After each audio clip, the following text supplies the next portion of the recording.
PLD, Matty Gunner, Richard-Erik Jarvi and Bidoor. Welcome to Scoundrels, News, and more.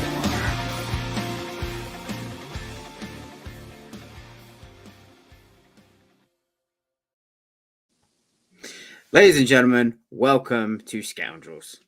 The most talentless movie show in the far reaches of the interwebs. You know what? That might be the most accurate one you've said so far. Yeah. That's actually pretty true. There's Yeah, no buddy. unbearable weight of talent here.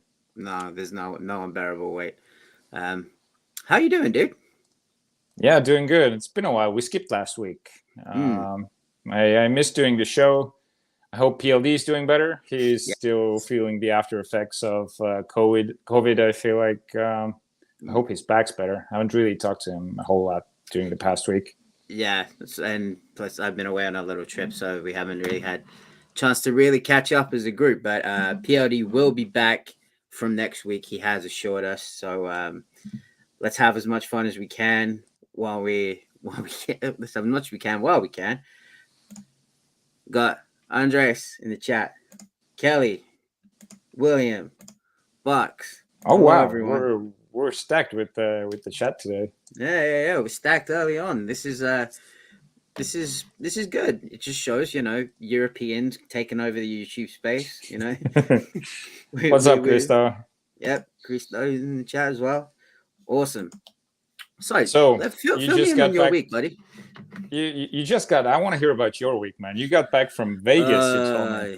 Yeah, it was a rough weekend for the home team. We unfortunately did not get the result that was desired.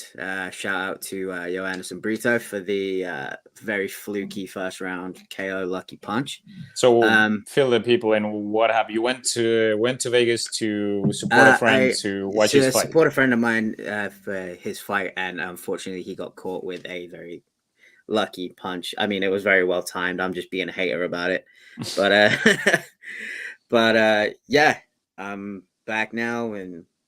We're here to party. We're here to talk. We're here to talk some Nick Cage. I watched Unbearable Weight twice now, so nice. I have a pretty good feeling about this movie. I enjoy it a lot. How about you? How's your week been? You've been a busy boy from what I've seen. Yeah, it's been kind of crazy up at work. Movie wise, I've just been watching a whole lot of older movies. Okay, because what are we talking here? Like, just 90s, 2000s. I mean, like not watching recent movies. Because there really wasn't anything to watch this week.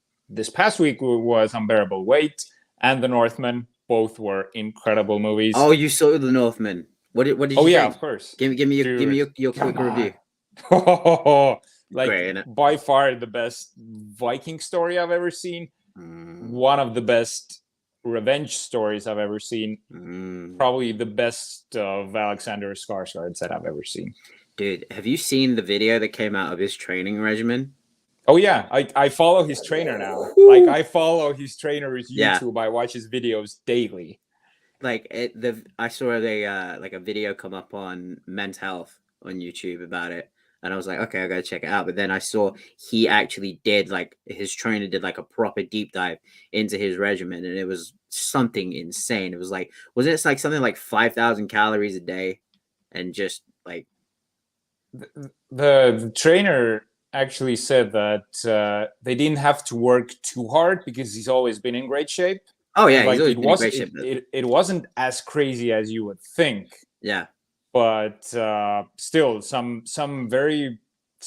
lot of functional stuff, because he the way he moves and the way he does his stunts when he's fighting, you can tell he's because the trainer says, I can't remember his name, was a Swedish dude. He said one of the most important things, sure, to get him jacked and looking ripped and huge and menacing, but also so that he wouldn't get injured doing all the crazy stuff that he does in the movie. Because it is a very physical role. The way he walks, his traps are just he's always Outstanding. It's like when they say when you see a bear to like make yourself huge, so you like the bear Exactly. is intimidated of you. That's exactly like him throughout the whole movie. And yeah, he's always been in good shape, but this wasn't like the 300 Spartan ab workout Mm-mm, with mm-mm. with like the spray tanned abs on. Like, no, dude got legit jacked. Shout out to the new format of the show where we talk fitness and Oh yeah. complete dudes The- that are completely jacked. I've already come up with a topic when the two of us are just on, so Who who it's got who do you think has the best abs in movie abs. history? I don't know about abs. Jerry I can B's got to just be Jerry B's got to be up there. yeah, but The the 300. thing is, the thing about 300, the movie is so like he's in amazing shape in that movie, but Yeah, it's it's a all like movie. airbrushed. It's very like it. There's a lot of airbrush going on. Like not to Mm. take anything away from Jerry B, but No. that's not the movie I would go to first. Like the like overall body that I go to every time is Chris Hemsworth. Okay, who wins in a powerlifting competition between Chris Hemsworth and Henry Cavill? Oof. Well, now that's the perfect matchup. That's a toss up. There's no way of determining. I have a feeling Henry Cavill takes it. He's a bit bigger. It feels actually they're pretty much the same height, same weight. I think Cavill has a few years on Hemsworth. Oh, so you're saying he's got that older man strength? No. I think he's a bit younger than Hemsworth. Okay. I think Hemsworth's like body fat percentage and everything. He's like he looks better aesthetically. He's like some. But I think like Cavill's got 3% like body fat, like year round. That's insane. Like the shape he's gonna be in Love and Thunder, that's gonna be one of the best physiques in movie history. I feel like. Hi Lego. Yes, we will be getting a cage. We're just talking. We're talking about dude's abs right now. We'll get to, although Cage's abs in Ghost Rider. Yep, Cage has got some pretty good abs in Ghost Rider and in jiu-jitsu. Like he got in fairly good shape for jiu-jitsu. I mean, didn't do a lick of jiu-jitsu, but okay. Have you noticed as well? I've started to grow my beard out from what I've seen the Northmen 4 times. By the way, I've watched the Northmen 4 times. That makes sense. And now I've started growing the beard. Looks good, man. Thanks, looks dude. good. You look like a Viking also because you got some of the like blonde, like reddish. Is there some red in there? I do have that heritage in me. Obviously, not as close as you do, but yeah, I've got the ginger beard. Chris Hemsworth is notably taller than Henry Cavill. This is also true. True. Is he? Yeah. Henry Cavill height. Yeah. Cavill's not that tall. Cavill is 185 like centimeters now. We're talking European measurements. Yeah. Chris Hemsworth height. I think he. Oh, whoa! Hemsworth's way bigger. How many? He's Hemsworth? 190. 190. Okay, yeah. He's almost 2 meters. Hemsworth's almost like. That's probably like you to me. I don't know how tall you are. You're pretty tall. I'm like. I'm not tall. I'm a pretty short guy. Okay. I'm a pretty short guy. Okay, that might be all right. So I'm 180 centimeters. I don't know what I am in centimeters, but anyway, let's get into let's get into what the people are here for. So how much you bench press, man? What's your body fat? My bench. Fuck. Hey, that was a dumb question. I was gonna say my PR is 125. So what weights are like? What are we talking about? This,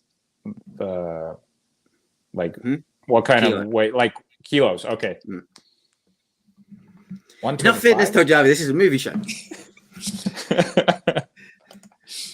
All right. So before we get into our main topic, which is the top 3 most surprising role choices, we will be talking a bit of news and we will be reviewing Unbearable Weight of Massive Talent. So let's start off with the news of the week. The news of the week. So we're going to start with one of your favorite topics. Sam Worthington has opened up on Avatar: The Way of Water, and he says it's mind-blowing. Yeah, it's going to be mind-blowing. First off, the title reveal at CinemaCon, right? Yes. Pretty much something that we all expected because we knew that James Cameron to you, that Jim would be doing something regarding like water and the oceans of Pandora. So the way of, is it the way of water or way of the water? Way of water. The way of water. The way of water. Water. Yes, water. Water. So what do you think of the title? You want me to think of a title for Avatar 2? What do you think of the mind of water, the way of water?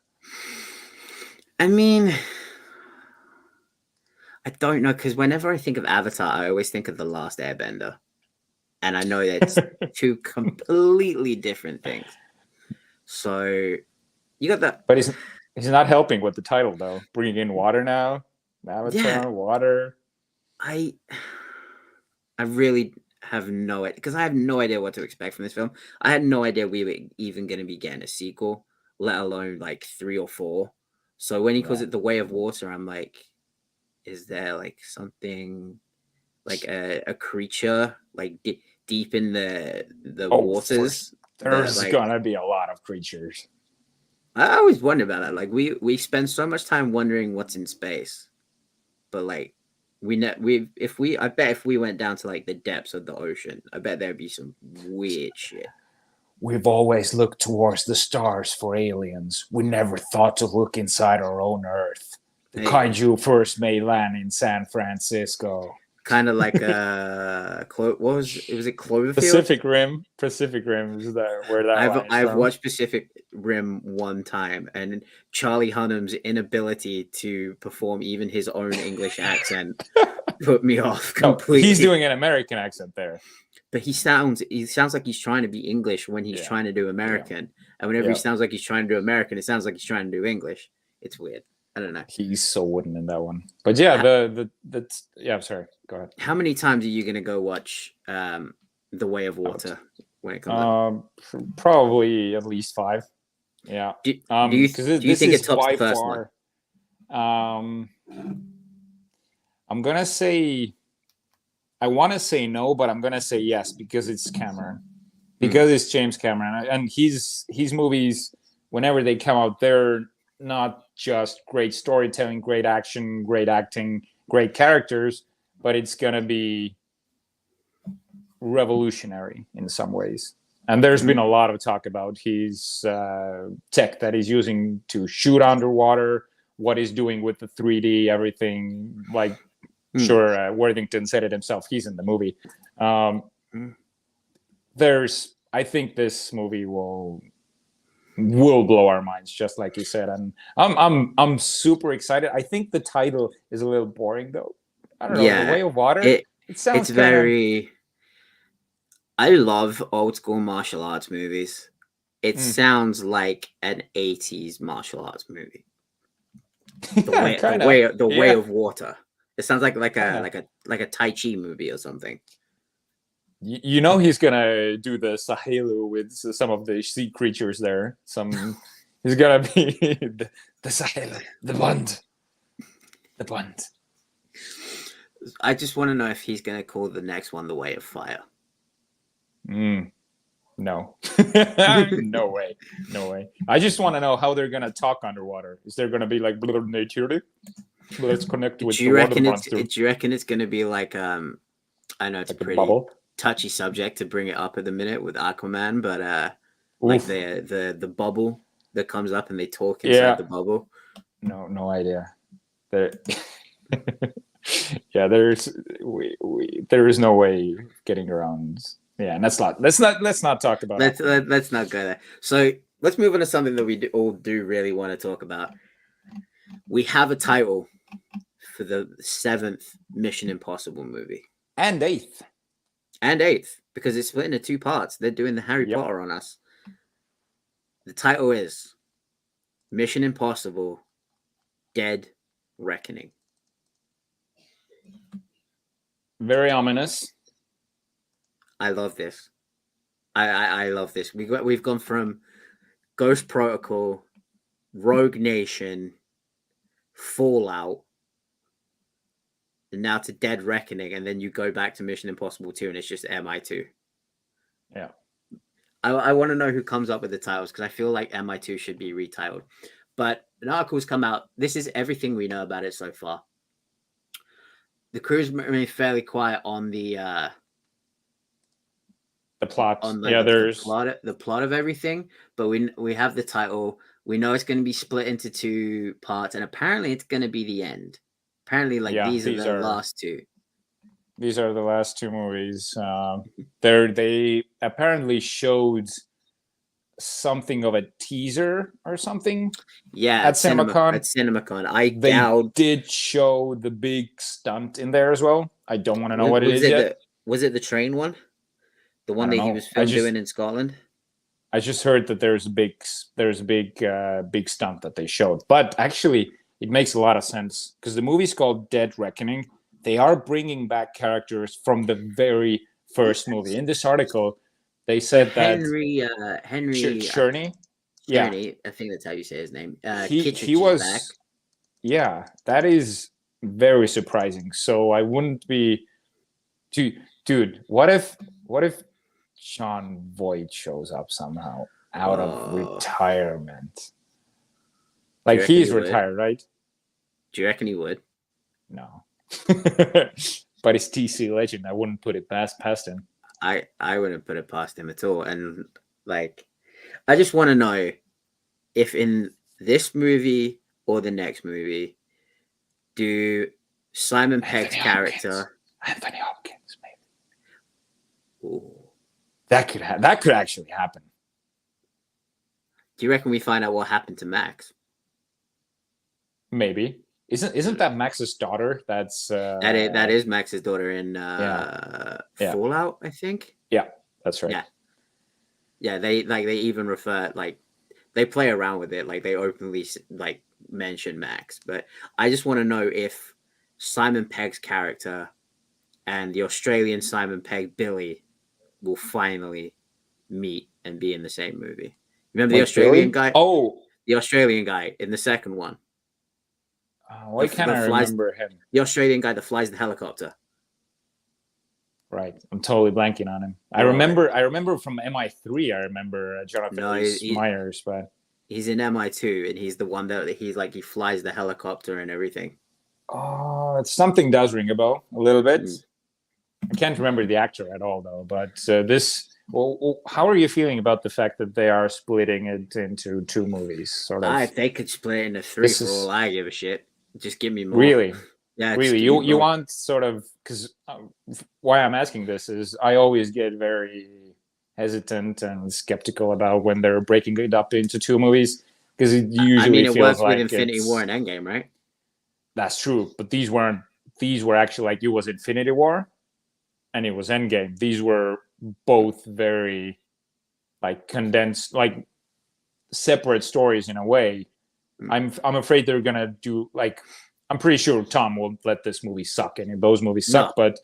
But whenever Hunger Games, the final movies, I keep thinking about right, Twilight doesn't count, but whenever you think about part 1s and part 2s, it's usually the first movie that's gonna be the lead up to the second one, and it's gonna be unfulfilling. That's one of my fears, but again, it's TC legend. It is TC legend, and I've gone on record, and I will repeat myself on record, that I think the Mission Impossible franchise is more consistent than the MCU. So I have high hopes, because to me, there's never been a bad Mission Impossible film. I know a lot of people give MI2 shit. I still think it's a fucking great movie. Oh, it's a great movie for its time. So I think in terms of consistency, I think Mission Impossible is more consistent than the MCU. And I think a lot of that is down to Tom has such a way of working. It is his vision. He is uncompromised in his vision. He knows what he wants. He has a level of professional, as we've seen in the news, he has a level of professionalism that he expects everyone to work to, be that cast, be that crew, people behind the scenes. I mean, he took this onto his production company. I'm so glad you mentioned this. He has got more skin in the game than anyone, really, because he's the one bankrolling it. He's the one taking the risks with the stunts. I mean, you go back and you watch the video of them doing the airplane stunt in Fallout, like that Halo jump. the Halo jump. Like, there's never been anything shot like that before the way they did it. So they're still breaking ground, and these last two films are going to be the last two we get of Mission Impossible. So who the hell knows what they're going to be coming up with next? All right. First off, you mentioned his outburst when he went off on when he went off for people not wearing their masks. If it was anyone else, sort of like Christian Bale has this like notorious breakdown, right, where he goes off on this. I think it's one of the light. Wasn't that during The Dark Knight? No, it was Terminator. Salvation. But like Tom Cruise going off, like he's super angry, but everything he says is spot on. Like there's nothing unreasonable about his rant. That's why I fucking love him even more. Like he's so invested. He wants the best for everyone. Like the reason why he's yelling at some of the people is for them to understand that they're getting paid. They're getting paid because of him. Yeah. During COVID. And a lot of people gave him shit for saying the whole I go to sleep at night with the whole something like I go to sleep at night with the whole industry on my back kind of thing. At that time, he wasn't wrong. Like what other massive blockbuster was being filmed other than Mission Impossible? There wasn't. It was sure there was something, but still, like going not at that time. It wasn't big crew like that. Not in the UK, it wasn't, because they were filming it over here. They weren't filming anything. Pinewood was closed. Right. Everywhere was shut down, and it was only the Mission Impossible because it brings so many jobs. Because it is such a massive production, they were like, "Okay, go for it. You've got to meet these restrictions, otherwise." And you know, he was every right to say everything he said, and that's why I think these next two films are going to be incredible. I think they're going to be probably. I'm going to go as far as say I probably think they're going to be the best ones. Are they going to have a scene? Are they going to have a scene as good as the count to 10 sequence? Maybe not. But that is a or the fist catching thunder in a bottle, catching lightning in a bottle. The count to 10 sequence. I got that though. Anyway, William Harold agrees with us. His outburst was justified. Yes. And one thing why I am a little less hesitant, because it's a part 1, part 2. They are not shooting it back to back, and I kind of like that.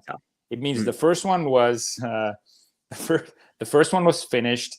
They're not like when you do back to back, there is danger of okay, we shot this one. Okay, this cool scene, we're going the next movie. Like sort of exactly what could happen with a setup movie like part 1. I kind of like the fact that they're doing them separately. Yeah, I think so. There we go. But I think they're filming the new one, if not now, but soon. Because I know part 1 is done, and it comes out. Oh, dude, we gotta wait till fucking July next year, dude. But we only gotta wait 3 more weeks for Top Gun Maverick. Into the next news. What a segue! So the early reviews for Top Gun Maverick have come out. We're gonna read a few because I'm very, very excited about this. I didn't want to read any of them, but I couldn't resist.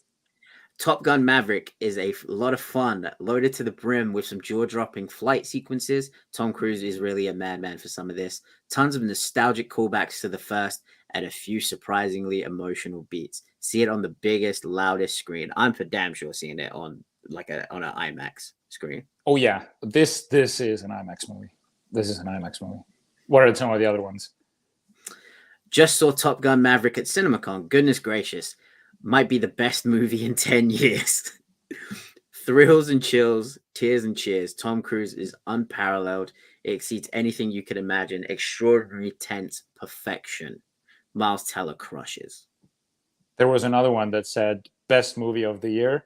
And what we keep going back to, a lot of people keep best movie of the last 10 years. Well, that was the I think that's a bit that could be a bit too much. I don't doubt it. No. There's not a single bit of doubt in my mind. That's the best movie of the last 10 years. What interests me a lot is everyone keeps saying it's emotional. And this is what I want. Yeah. This is exactly what I want. I want the crazy action. I want Tom Cruise in all his goodness. I want some awesome conversations with Ed Harris. We had to mention Ed Harris. Even PLD is not here. But I like movies for me lately. Like I rate a movie to be great when I have an emotional connection, a strong emotional connection. Yeah. Do you think we'll be getting Val Kilmer in this, or Yes. is he just? Do you think he's actually going to be in the movie? Like, I think he will be. I fucking hope so. I don't think Val Kilmer is in a position to turn down a paycheck for a Top Gun sequel. Well, he had he had like, I think he had throat cancer or something. Like he had an operation on his throat, and he can't really talk very well. I don't mean like that, but like for like his legacy, if that makes sense. Like Tom's coming back, Ed's coming back. It's like, come on, man. You what if Meg Ryan is back as well? don't even. Have you heard the Lady Gaga song that she's done for the? No, for the it's not released yet though. It's out. It's out now. Is it? Jesus Christ! I gotta, because when I found out that Lady Gaga's doing the song, I'm like, there's another Shallow for you right there. So I've heard it. I haven't heard it yet. I thought it was okay, but I need to hear it in the context of the scene that it's in, because I feel like if you listen to "Take My Breath Away," you're like, oh, okay, this is just a cheesy 80s power ballad. No. But when you think of when you watch it with Gun, yes, there you go. So yeah, there's. One thing I gotta say as well. People have been like, these non-spoiler reviews have been saying this is one of the best movies of the year, one of the best movies in 10 years. 2022 is shaping up to be one of the best years in movies ever. Yeah. Yes, I said it, ever. I'm not going to disagree with you. There's been so much great movies. Like my top 7 of the movie year so far: The Northmen, Unbearable Weight, The Batman, Adam Project, Ambulance. Okay, that's just because of Michael Bay. Secrets of Dumbledore, and Everything Everywhere All at Once. These are all like 95% movies out of 100 for me. Yeah. It's been, this has been a crazy quality year. Cinemas are back. For movies. That's why, like, these blockbusters are now back in cinema, and everyone is just like, go. And I think a big part of it is that, like, we haven't experienced something like this in like 2 years. Like we've had good movies, but like we haven't had like massive hit blockbuster movies come out while we're all sitting at home watching them on a TV screen. And then you go and watch Spider-Man No Way Home, which for me personally, I think that was the first big mega blockbuster movie for sure. coming out of like with all the restrictions being died down and lifted in some places. I feel like there is that longing for that experience, and I feel like the more people start to come out of their shell and start to be in these social situations where they go and see like a movie like Top Gun Maverick, they're just like, oh, I remember how good this feels. Agreed. And it's continuing. We're getting Doctor Strange in 2 days' time. Yep. And I just want to shout out one last review from our own Mark Ellis. It says, the bummer about Top Gun Maverick is that now when I see any other movie, it'll start playing and it won't be Top Gun Maverick and I'll be sad.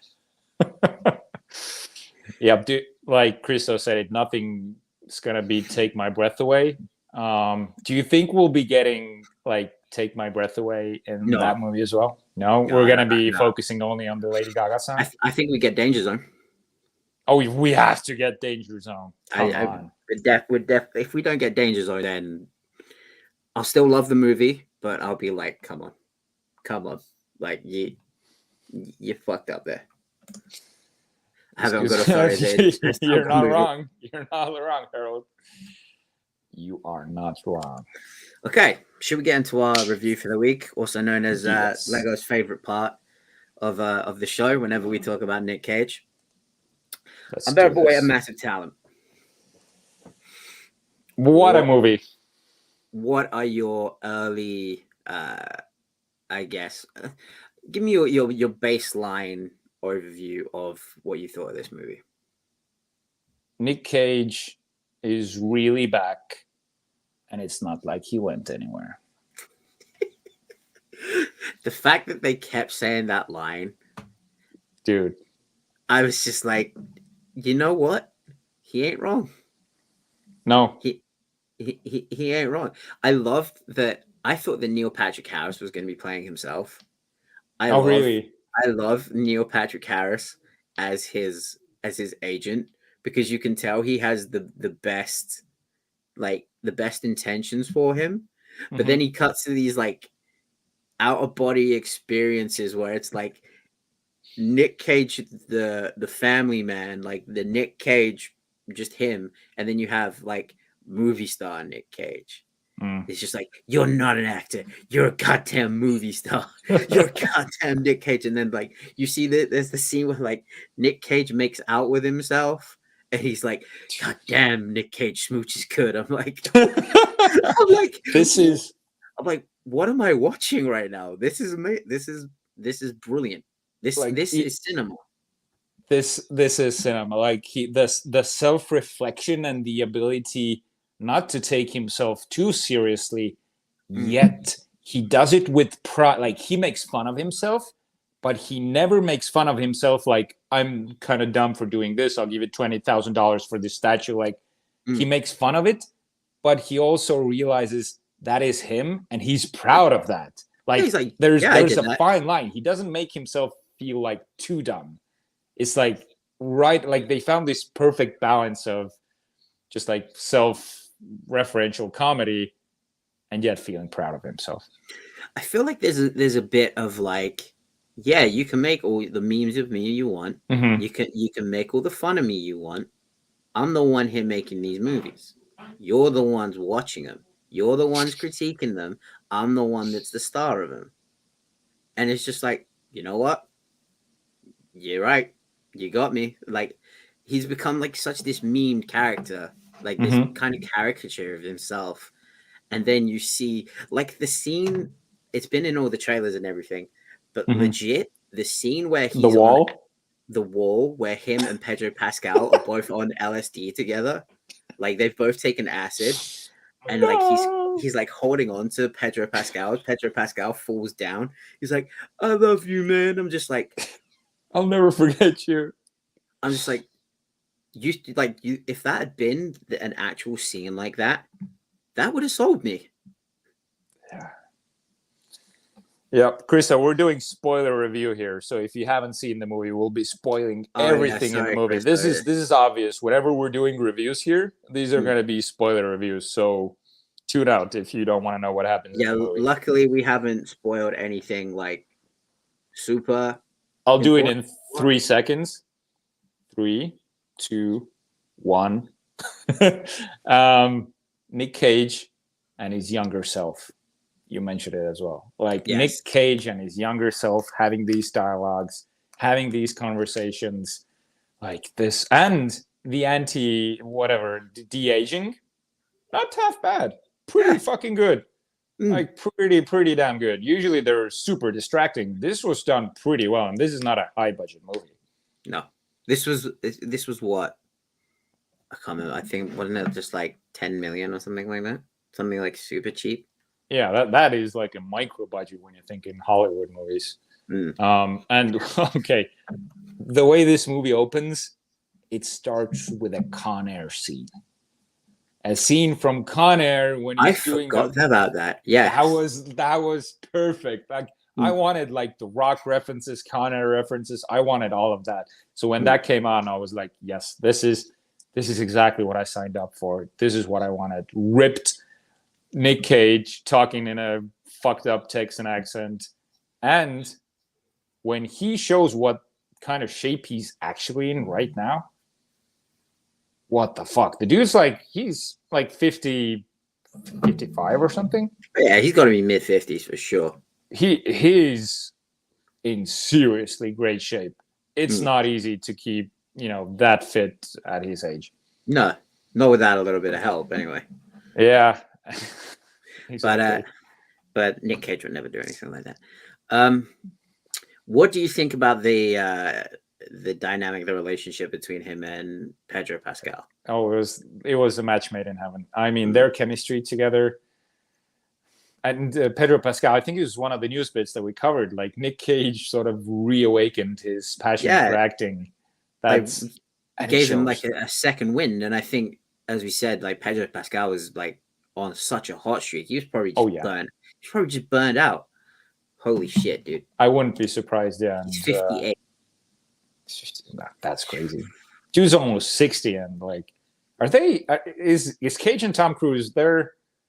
I don't know. Cruise is 59. Cruise is gonna turn 60. Cruise is gonna turn 60, dude. That just. And he doesn't look a day over 30. Nope, but he's nearing that weird age now. That sort of. I don't know. It's we got to talk about Cruise when we talk about Cruise. But yeah, Pedro Pascal. You mean every episode when we talk about Cruise?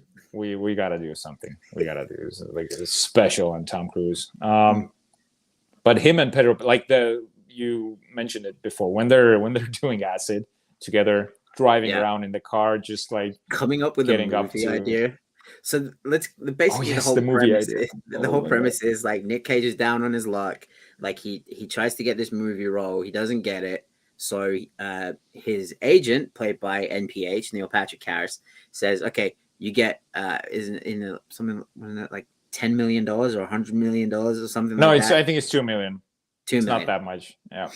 To go to Pedro Pascal's birthday party and essentially just appear at his birthday party. Come find out that Pedro Pascal is a Nick Cage super fan, aren't we all? And he's written this screenplay that he wants Nick Cage to be the star of his movie. So they start doing stuff like they'll be out for a drive and then suddenly Pedro Pascal's character will like jump out of the Jeep and they'll start running through the hedges and Nick's like, what's going on? And it's like the whole speech that Pedro Pascal gave him about you have a gift for humanity. I was like, holy shit. He actually made me like believe that. I was like, yeah, Nick Cage, like you got to stop making these crappy movies because you have a gift. He's out of the doghouse now. He's gonna, like, if he's not officially out of the doghouse now, I'm gonna fucking riot. I think he is. Renfield's coming up next, and this has to be like they have to keep giving. I have a question for you when we're done talking about Unbearable Weight. It is to do with Nick Cage and it's to do with his comeback. I do have a question for you, but it's more like a prediction kind of thing. We'll wait for the end of it. But then, so Pedro Pascal, like Nick Cage says no to the screenplay, but then he gets enlisted by the CIA. The CIA. That's a whole other storyline that's already in this great movie. So the CIA calls on Nick Cage to get inside Pedro Pascal's mansion to find this. I think it's like kidnapped daughter of a politician or something. Kidnapped politician's daughter. So they are essentially calling on Nick Cage to be a character from one of his own movies for the CIA. And he has to kind of disguise himself in there. So he's like, okay, I'm not going to be in your movie, but we're going to write our own movie. And they start talking about it being like a character-driven intellectual drama for adults. And I was just like, Jesus. Bro, he mentions nouveau shamanism. I was literally just about to bring that up. I was talking to Ben, Bayman about this, and I said, "Does he mention nouveau shamanic at any point in the movie?"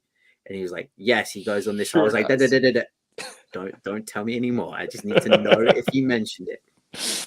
I was thinking of you the entire time when they were talking about that. He goes on this diatribe while he's just been thrown in the back of a van. He goes on this diatribe explaining how his nouveau shamanic acting abilities are the same as the CIA's methods of spying on people, and how his nouveau shamanic acting is more superior than the countless years of training that the CIA have.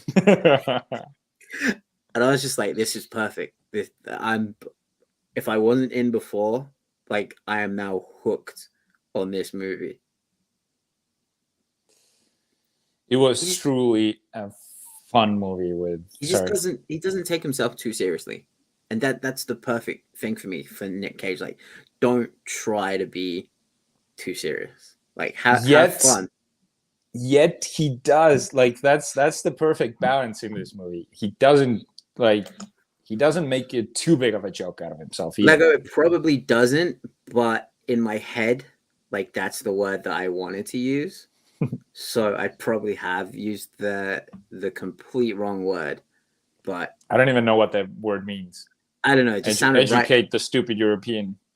It sounded right in my head as I was going along. He's going on this big this big monologue, this rant, if you will.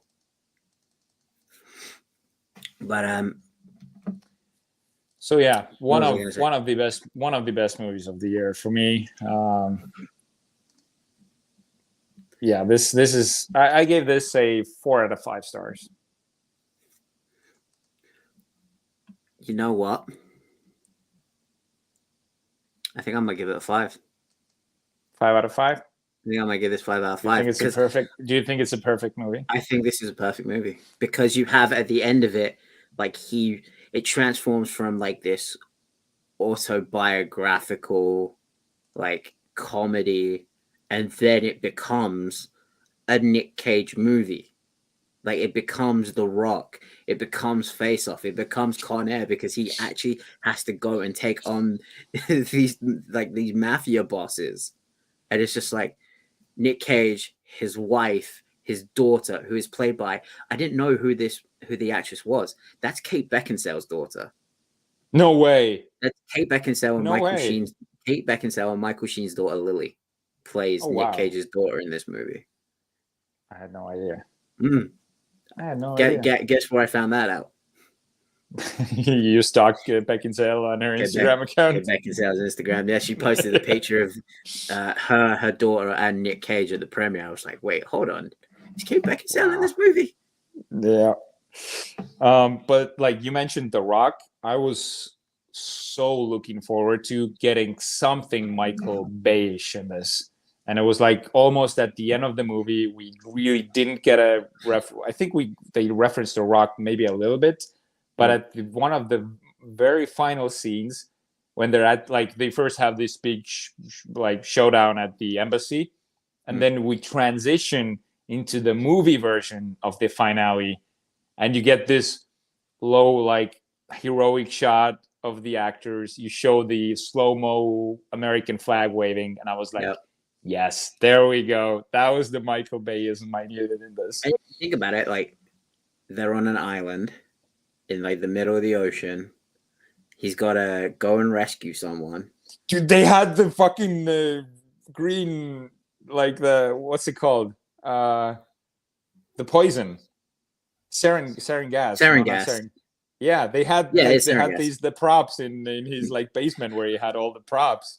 That was going to be one of my last 2 questions I have for you with this. If you could have, and this goes out to the chat as well, so anyone who has seen this movie, if you could have a room full of props from an actor's film career, if you could have like a shrine room like Pedro Pascal has to Nick Cage, who would you have? You can't pick Nick Cage. Tom Cruise, dude. Tom Cruise, there's no other way.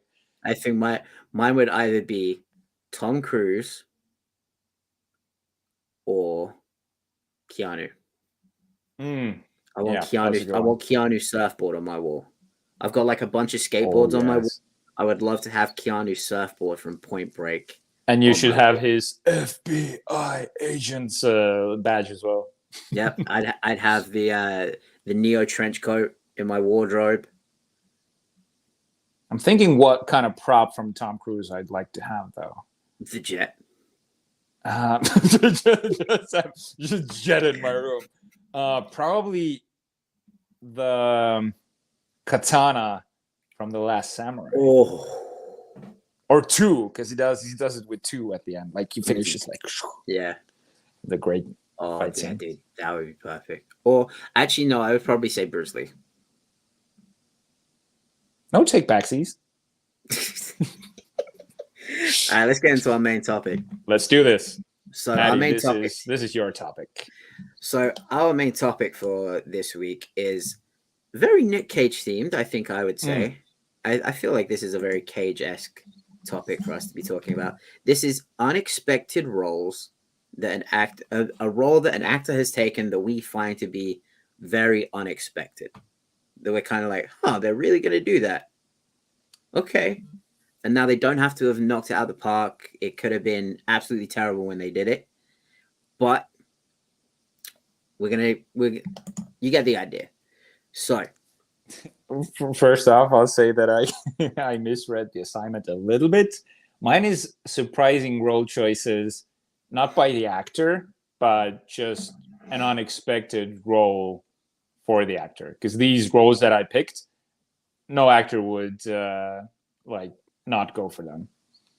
So mine's more on the side of, the studio picked these actors for these roles. But I can make it work both ways. I can make it work. Yeah, I mean, because they're still unexpected. It's a surprising role that an actor played, so yeah, it could work. Oh, hello! Didn't think of that. Tom Cruise's Lestat. I kept it on theme. That was up there. It's the only film I like him in. Like, we're gonna have to have a conversation about this. It's the only movie that you'll. What the fuck did you just say? It takes a lot to make me speechless. That comment just made me speechless. Regardless, Jarvi, let's go with your number 3. My number 3, and we're gonna stay on brand because we're talking Nick Cage movies, and this is probably the weirdest one of the bunch because this movie never happened. This is Nick Cage as Superman.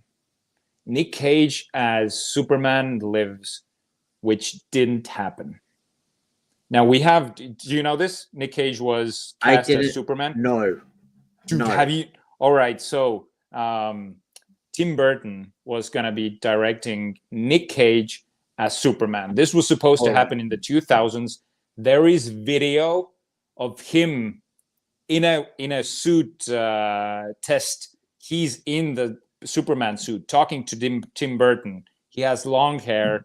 Dude, you haven't seen the video? I haven't. No, I'm gonna. Oh my god! I'm actually gonna give this to you right now because you need to go look this up. But you need to share a few scenes of this. I'm just gonna drop this in the chat right now. In the private chat. There we go. Just put this on. There's no way we're getting stricken for that. Nick Cage was cast as Superman. This movie was supposed to happen. It never saw the light of day. And this footage that I just sent you was released, I think, 5 years ago. That is, I'm so surprised you haven't seen this. So anyway, the fact that Tim Burton's doing it is making it even fucking better. Like, can you imagine? God. Yeah, no, skip to when he's already in the actual Superman suit, like a bit later, like halfway. Yeah, there we go. Bro, like long hair. Dude, look at him.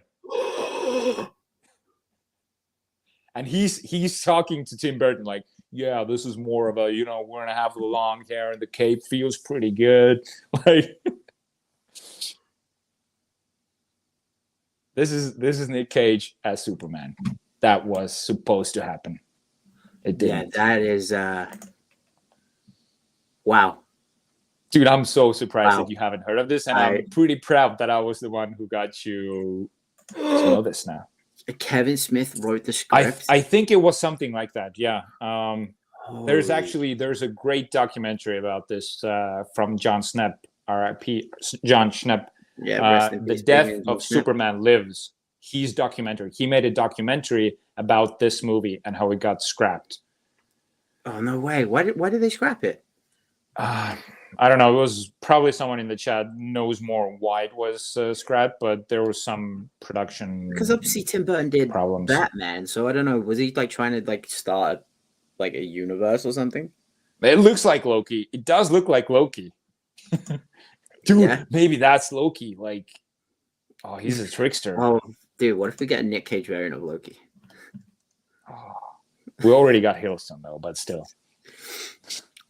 All right, so that was my number 3, the most surprising one in your book. Now it feels like, Matty. But what's your number 3? My number 3 was coming from a gypsy family. This was kind of not jarring. Yes, I know what this is. Not jarring, but like I was surprised at how well he pulled this off. Brad Pitt, as One Punch Patty in Snatch. I was like, huh.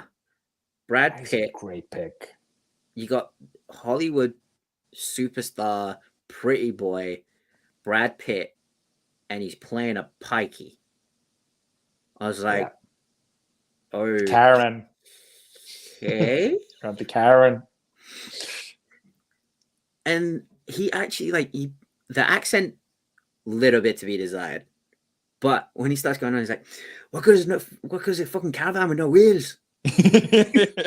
I'm quite a partial to Periwinkle Blue, lads. I'm like, okay, your accent is terrible, but I know so many people that talk like that.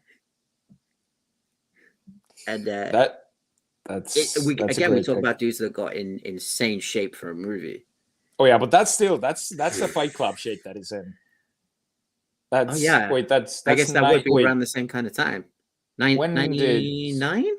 99, and that's him gearing up for Troy shape, 2003. No, well, there's a few years in between, but I might be a couple years. It might be 98, 9. It's around that time.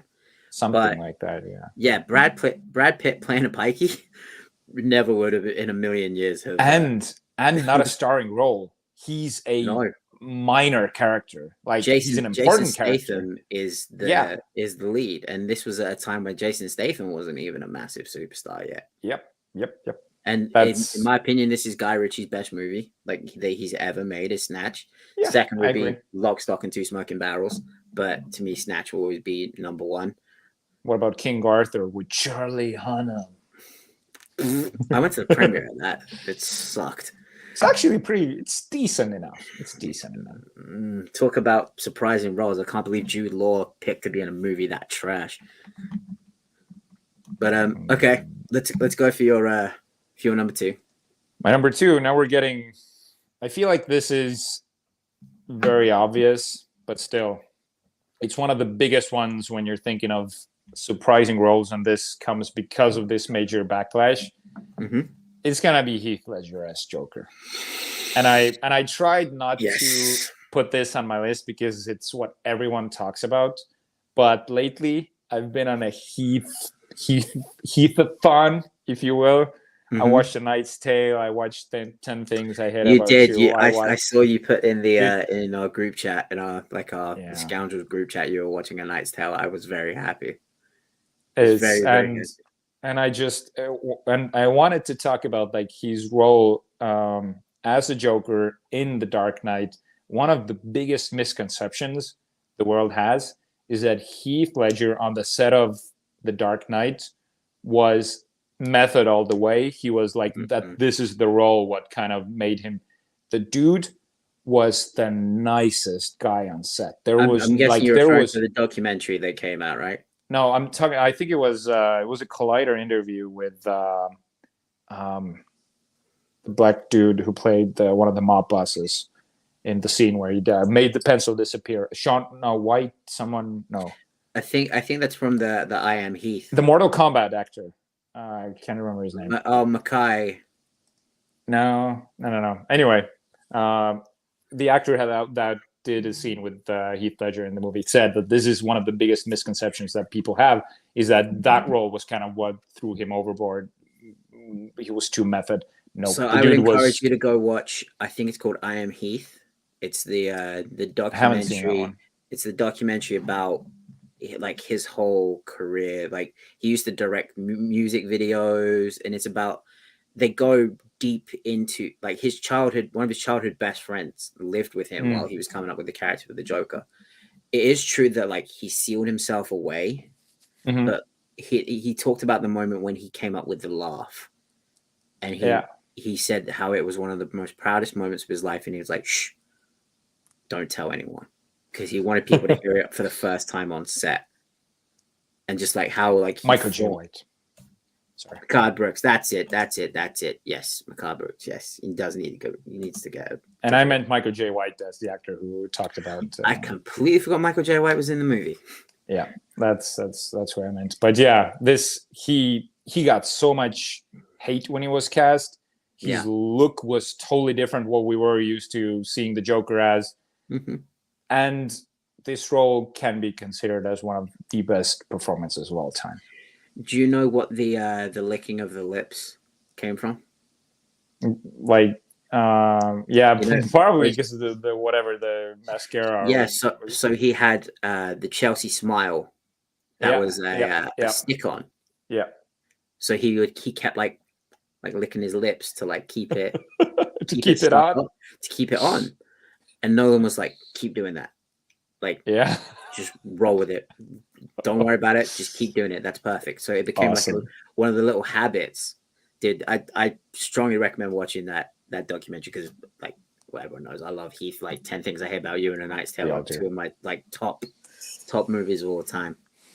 Yeah, dude. That you say like you didn't want to put it on your list. I feel like that's one that I feel like it's obvious, but it's obvious for a reason. Yeah, it's justifiable to have it on there just because of how he went from teenage heartthrob to that. And it was such a radical turn. It was just like, holy shit, dude. I didn't think he could pull it off, but he did. There we go. So that was my number 2. Matty, you're up. So I go kind of hinted at it with her comment here. Robin Williams in 1 hour photo. It's not Robin Williams in 1 hour photo. It's Robin Williams as Sean in Good Will Hunting. Is that surprising to you? Yes, because at the time that I had seen Good Will Hunting, I had only seen Robin Williams in films like Miss Flubber, Mrs. Doubtfire, Good Morning Vietnam. I didn't know Jumanji. I hadn't seen Dead Poet Society. I hadn't seen Good Will Hunting. So I just knew him as a comedic actor. Right. I didn't know he had proper, I don't want to say proper acting chops, but like dramatic acting chops in him. I had no idea. And there's the scene where him and Matt Damon, you know exactly where I'm going. Him and Matt Damon are in the office and they're talking about his abusive father and they relate on that front. And then he just says, it's not your fault. It's not your fault. Dude, I burst into tears when I saw that for the first time. I had no idea that Robin Williams had that in him. I just thought he was a stand-up comedian that like made some funny movies. And then I saw that and I was like, I was just like, wow, man, you really cannot judge a book by its cover because, and it honestly, it's made me go back and rethink, like, is Robin Williams to me the greatest actor of all time? Because he can make you die laughing. He can make you smile ear to ear. He can make you absolutely bawl out crying. Like his range is incredible. And I didn't know that until I watched Good Will Hunting. So yeah. Do you know what scene? Go on. Do you know what scene makes it makes me cry? It's I love the "It's Not Your Fault" scene, but when he talks about his wife, like when he talks about the idiosyncrasies, and they lead up to the part like they talk like, and do you know she farts in her sleep?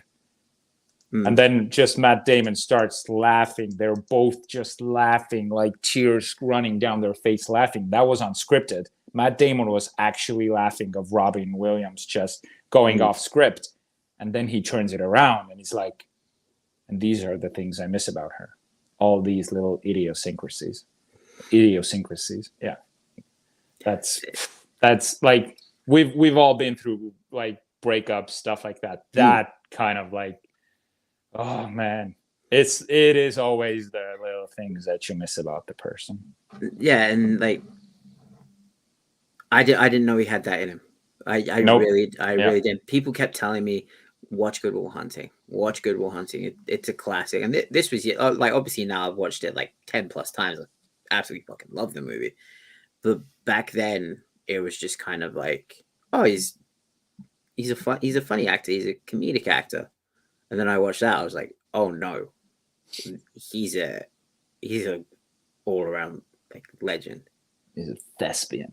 He's calling it thespian. Everyone keeps calling Daniel Day-Lewis a thespian, but we're talking about Nick Cage today. The fact that Nick Cage called himself a thespian at least 3 times in that movie, I love it. It is. Actually, Lego John Goodman. Oh God, freaking legend, and Bill Hader is actually is a great actor as well. I haven't seen Bill Skarsgård as Pennywise. Barry, but... Bill Skarsgård as Pennywise did make me be like, huh? Okay, but it worked. Yeah, that was an uneerie performance. Interesting that we both picked legends who have passed as our number 2s. Yeah. Go on. No, just made that point. So we're now for number 1. Mm-hmm. This is even more obvious than my previous one. I think we're going with the same one. It's Daniel Craig as James Bond. We're not going with the same one. Daniel Craig as James Bond. I remember this so freaking well because me and my dad were the biggest James Bond fans, and we loved Pierce Brosnan and all his silly movies. Like that was like a dark-haired, sort of stylish, like narrow face, sort of this like chic gentleman type of Bond.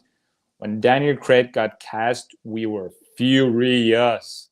Like, no way, this is blonde dude with blue, like the whole world was blonde dude, blue eyes, looks like a freaking jackhammer. This is not like Bond is supposed to be like a needle prick to the heart. This is just an anvil beating people over the head. And then you see the first scene. And that is exactly how they play out the character to start off as. Like an anvil just blowing through everybody, just not giving a shit what happens. And then you get to the good parts when he can just do the chic stuff. He can do the classy stuff that Bond does. He's the perfect Bond. He's the best James Bond by far, and he took the world by surprise. He's your number 1 Bond. He's my number 1 Bond, and he's my number 1 most surprising role choice. So, question then: do you think Tom Hardy would be a natural successor? Because he's that big, imposing guy. Yeah. I mean, he's not big. He's not that tall. I've seen him in person. He's not. He would make a better Wolverine. He would make a better Wolverine because he's got the ferociousness. So he would be like if Daniel Craig was supposed to, I don't know, get recast midway of his James Bond tenure. Tom Hardy would have been a great choice. Now I don't want a Tom Hardy type, not because he wouldn't be perfect. I just feel like if we're getting a new actor, I want some reinvention of the character. Chris, you ain't wrong. Yeah, those Speedo pictures. Listen, I'm of the firm belief. I still dream about them. I'm of the firm belief that a man should not wear Speedos. Daniel Craig. They weren't they were still trunks. Like they were still like, they were like boxer trunk shorts, whatever. Daniel Craig can make an exception. Yeah. And Nick Cage. Got jacked.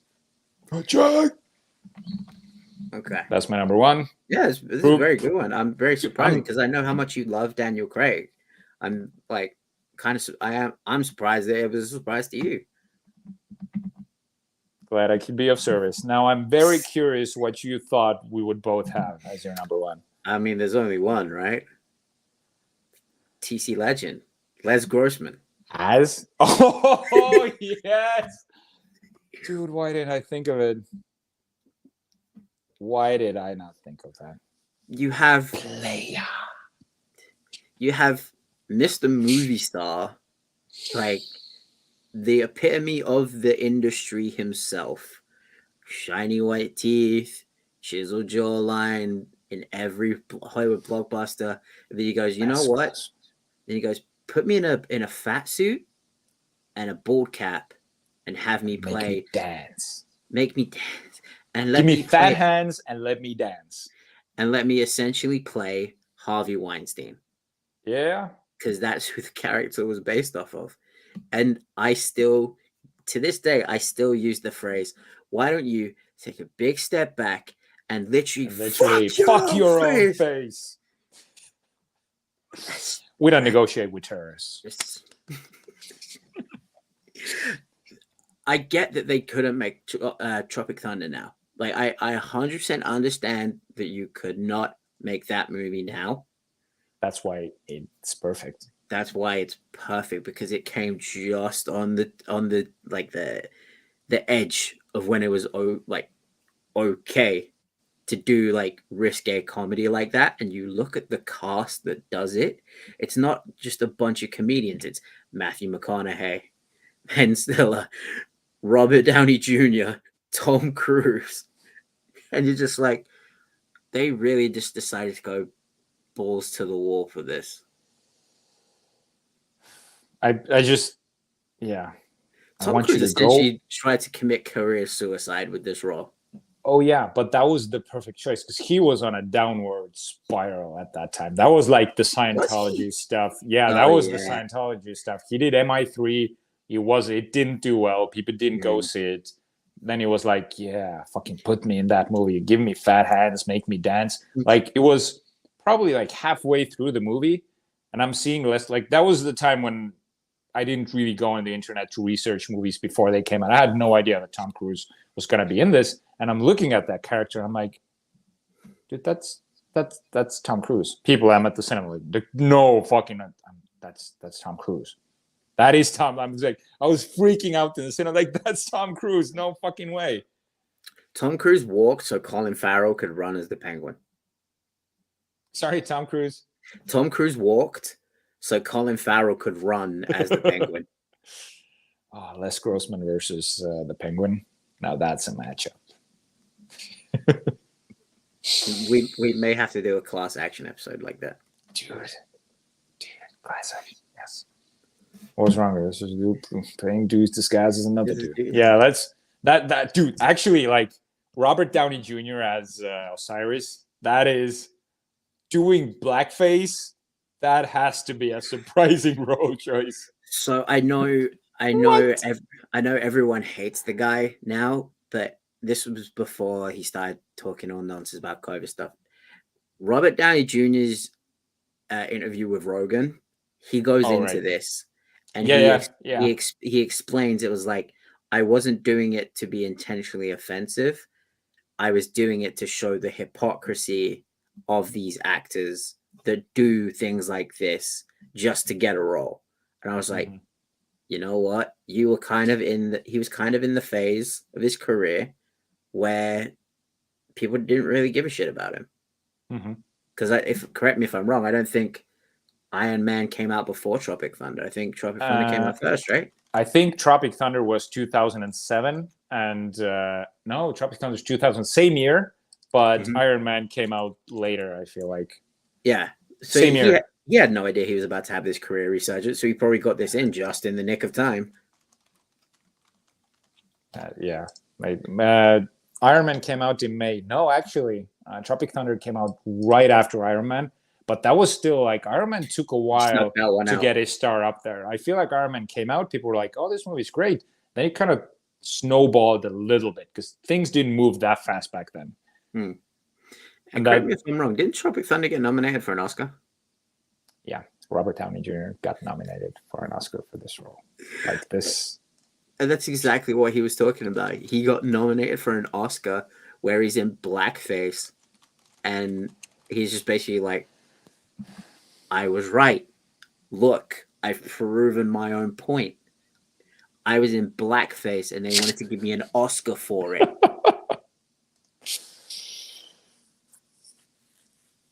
Anyway, Tropic Thunder. I feel like Tropic Thunder had two of these roles. They could easily be both your number one.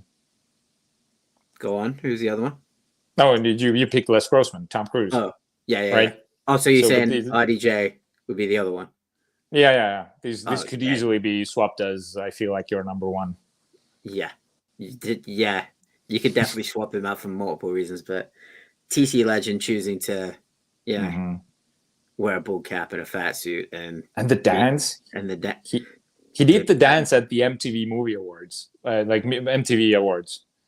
I need to see this. Yeah, with J-Lo on stage with the same song.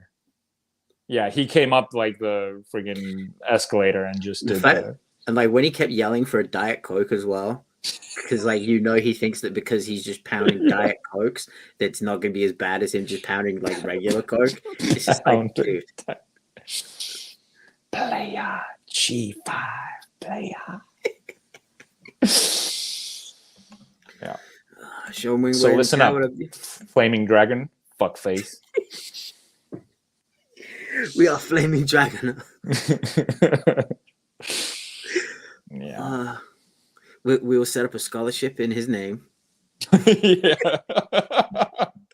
Was such a shit. He's such a shit in that movie. Like they have this whole plan set. Oh my god, he's just such a prick. To go up to the director and hit him in the face really fucking hard. Who's the key? He hits him and he goes, yeah, just yeah, fuck yeah.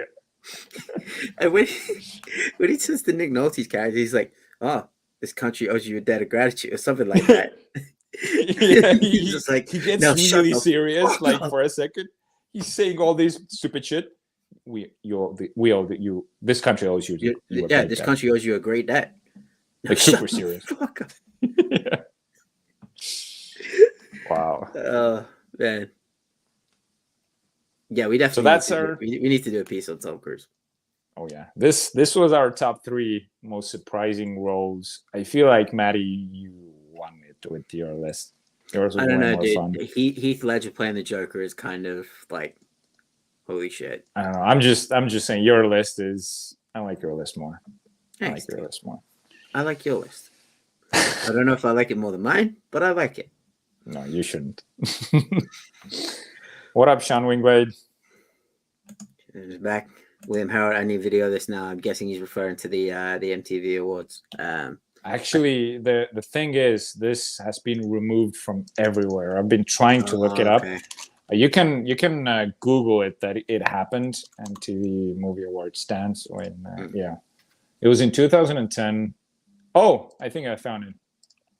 There's a Pop Sugar Entertainment video of this happening. Yeah, it's if you can find it, it's freaking great. Okay. Alrighty, so we managed to stretch it out, the two of us, which is good. I figured it would be a shorter show, but no, we got there. We got there. For everyone missing PLD, he will be back.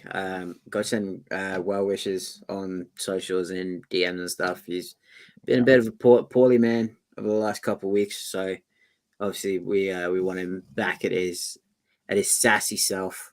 We want talking about Ed Harris. Yeah, we need bitch PLD back. We don't need sick PLD. We need bitch PLD. So yeah, PLD. Looking forward to having you back when you're watching this back. Jarvi, what's going on with you, my man? Where can people find you? You can find me on Facebook and Instagram at Richard-Erik with a K Jarvi, and look me up on Letterboxd. Follow me there, and I'll follow you back. I love Letterboxd. I love seeing the reviews. I love seeing the scores. Just let's follow me on Letterboxd. Let's get that community bigger. Mm-hmm. You guys can find me on Twitter at Matty Gunner, Instagram Matty_Gunner. Every Thursday and Sunday, you can find me on the Wild Jones Podcast Network for the ONU MMA show, and you can find me here every Tuesday, Jarvi with POD and Bidoor in spirit. Bidoor, PLD slowly. He has a potential of turning into Bidoor that he's never here. He's just going to stop showing up on the show. It's fine. We'll just take over. Better not fucking happen. No, we'll just take over. We'll get Lego in as the third co-host. No, we're kidding. PLD, we wouldn't replace you. We would. I mean, it's his Yet. channel. It's his Oh, but channel. we I got don't the think- passwords. We can change it. You just change your StreamYard passwords. I can't. It's a code. We're golden. It's a code that gets sent to his email. Oh, damn. We can't lock him out. There's mutiny. We have ways mutiny of on this ship. What All right. have we got coming out this week? We got Doctor Strange. Doctor Strange. Strange. I know we're not doing Gone in 60 Seconds, but go watch Operation Mincemeat if you like World War II movies. There is a I saw the trailer. There's a James Bond reference in that movie that I think Ian Fleming's in the movie. Ian Fleming. Yeah, it's in the trailer. Mm-hmm. Yeah. And he says that he's writing a spy film. But I was like, yep, that's in the trailer. That's in the trailer. And I think we should definitely review Doctor Strange Multiverse of Madness next week. And yes. I feel like we should do something Marvel related. I had an idea maybe of doing Moon Knight ends tomorrow. So we'll probably is that the final episode? Yeah, final episode of Moon Knight's tomorrow, so we'll probably be talking that a little bit. But we will do something. Let's just do a full-on Marvel show. Let's review Doctor Strange and Moon Knight. Yeah. Just as our main topics. And I will quickly say there have been a lot of spoilers going on about Doctor Strange. So get those words muted on socials, or just do what I'm doing and only go on socials to like answer DMs or something. I'm not looking on Twitter. I'm not looking on Instagram. I got spoiled. Oh, you did? Yeah, I followed the real rejects who I love, and they would never spoil, but they put something in there that was like a snippet of a leaked image. And I stupidly sent this to one of my friends, and it was like, dude, why the fuck are you sending me this? I was like, yeah, but this was on real rejects, like they're legit. Was it from a trailer, or was it like someone with a phone taking a? No, it was bad quality, and it was. Oh no! It was a character from somewhere, I won't say what. I would never. I feel so bad. So yeah, people, be on the lookout. I'll let everyone know out there. I am not afraid to punch you in the face. Do not spoil this movie for me, because I'm not afraid to hit you for it. And on that note, we will end the show. Nutless monkey can do your job. That's the Les Grossman line in the chat. Seriously, a nutless monkey. What? Oh yeah, Christo. By the way, a nutless monkey. You know what, Christo? You're not wrong. And on that note, let's get out of here. Let's see if the nutless monkey can do better. Thanks.